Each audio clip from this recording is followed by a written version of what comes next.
Any leads? Nope. Diddly squat. No clues to where he might be hiding. It's like he's a ghost.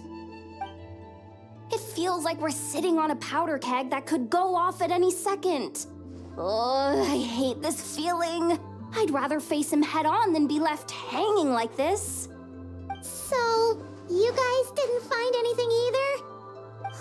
Not loving the word either. How about you, Flints? I questioned a few Ratniki and eventually narrowed my investigation down to one suspicious individual. But by the time I got to his place, he was already gone. Almost as if he knew someone was on to him. Either that, or he's just extremely cautious and doesn't stay in one place for long. He's been biding his time for a while now. The question is, where or what is his next target? No idea. Since regaining his body, he seems to have lost all interest in the fragment in my possession. If he did still want it, he's had plenty of chances to take it. All we can do now is hope that Ino and Anefa turn up some leads. Darn it, Rereer. If you've got the guts, come face me one-on-one! Wait, he's actually here? I didn't mean it, I swear! No, it's coming from Silver Moon Hall. The Lady Kutar might be in danger. Let's get over there, quick!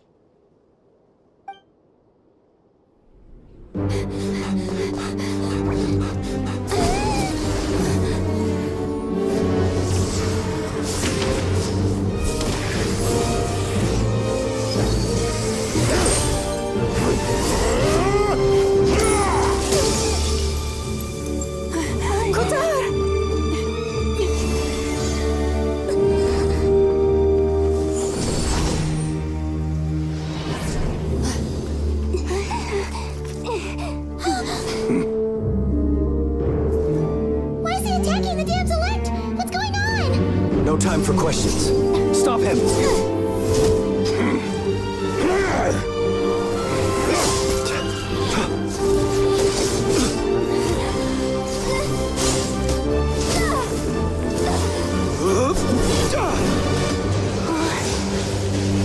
This is insane. Yehuda, get Kutar out of here! On it.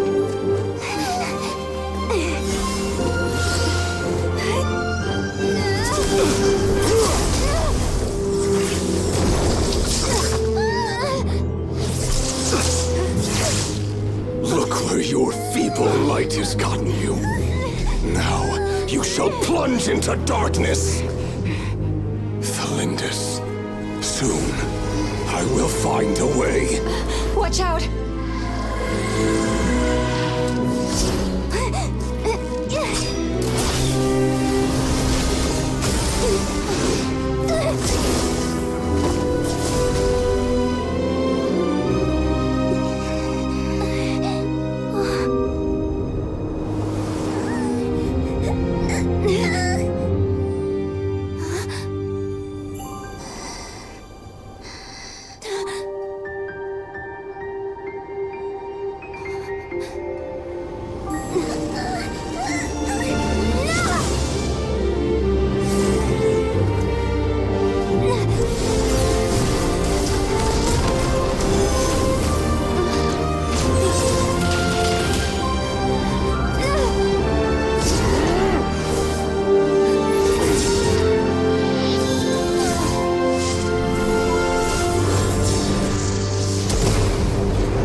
barely made it out of there alive.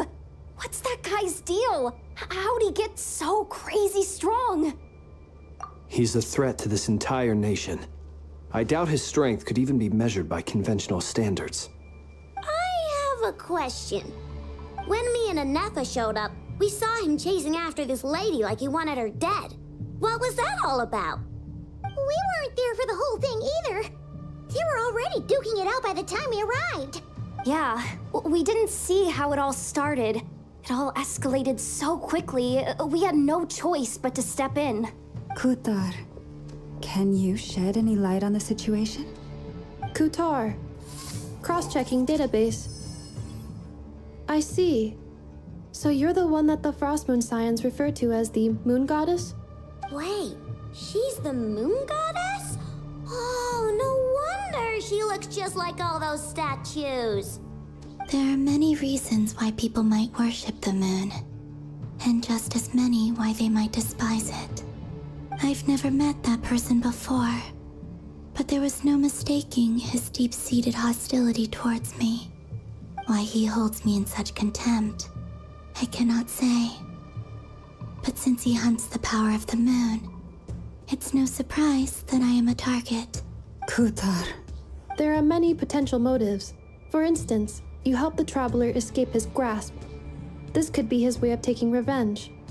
It is also possible that he covets the Kuvaki inside you and seeks to take it for his own. The list goes on. But right now, devising a counter-strategy should be our #1 priority.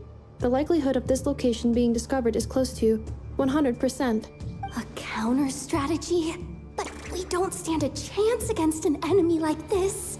Surely our only option is to run. He's not gonna chase us to the end of the world, right? So as long as we can sneak out of Nod-Krai undetected. No, I can't say that. Come on, Yehoda, this is serious stuff. You can't suggest we all just chicken out. Running is our only option. Huh? You seem surprised, but what other choice do we have? We are facing an enemy we cannot possibly defeat in battle. Well, I mean, yeah, but still. It's not too late. I can distract him, so you'll have plenty of time to make your escape. Wait, what? You're gonna act as bait? Doesn't that make sense? I'm the one he's after. There's no need for you to risk your necks on my behalf.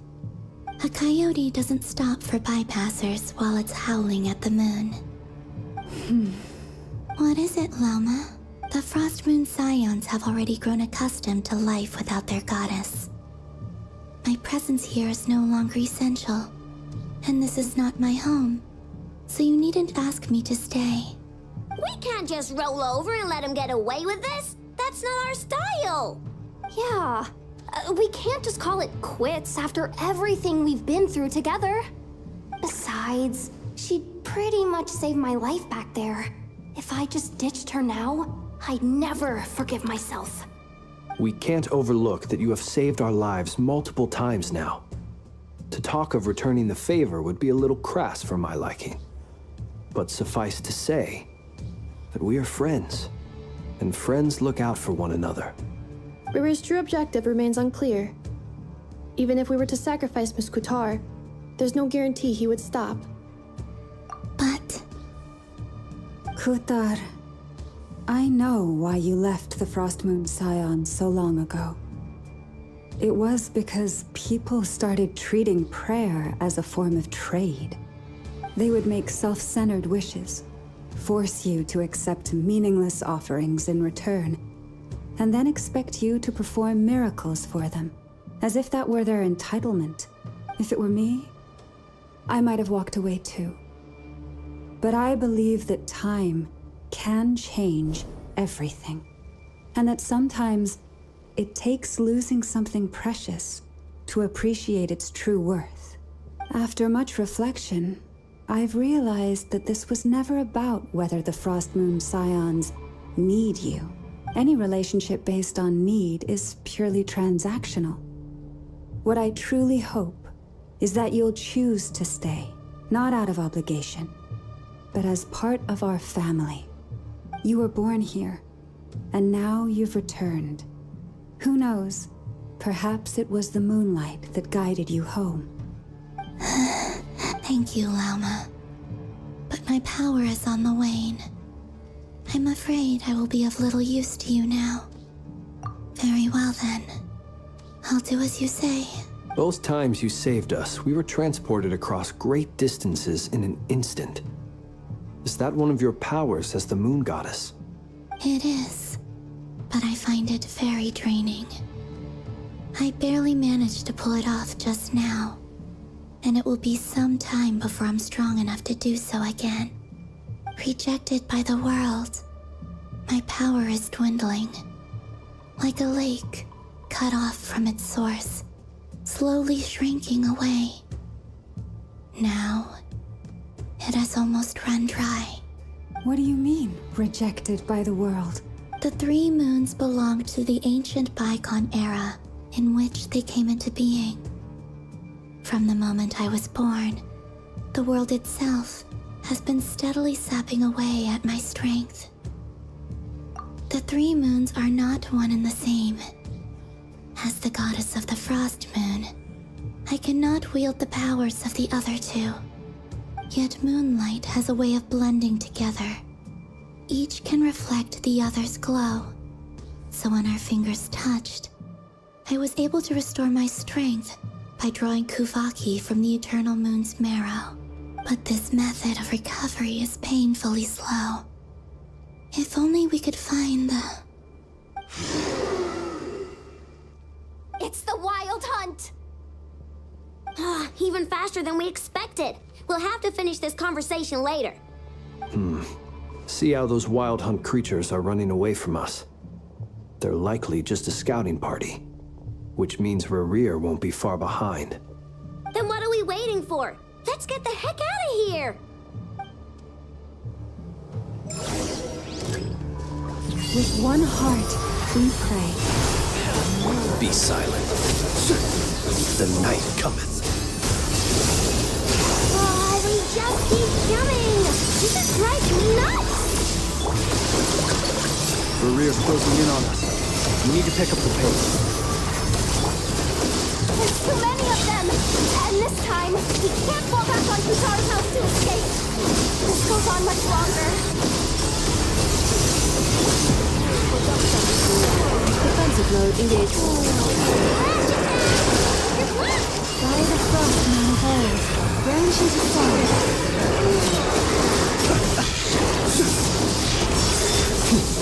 Night falls. Annihilation mode. Cleanup sequence initiated. For the everlasting past. Right? Observe. The long sleep beckons. Be silent. Preparing for dusk.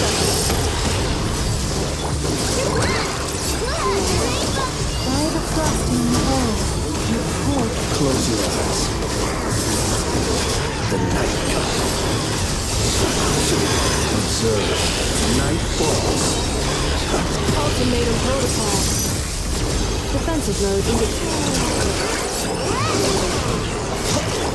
With one heart, we pray. Leave this place. Close your eyes. The long...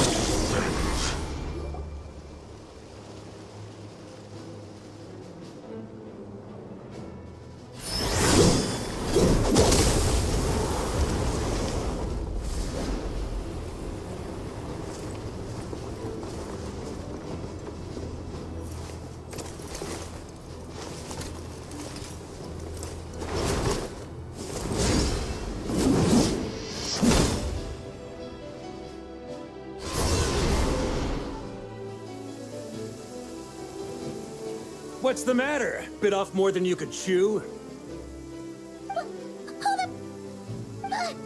are you? Uncle Varka! You're back from Amsvartnir? Whoa! You're Varka? Grand Master of the Knights of Favonius? We could save the intros for later. Right now, let's get you all out of this hellhole. Follow me. I know somewhere you'll be safe. Oh, is that where I think it is? That's the one. Come on, move! There's no time to waste.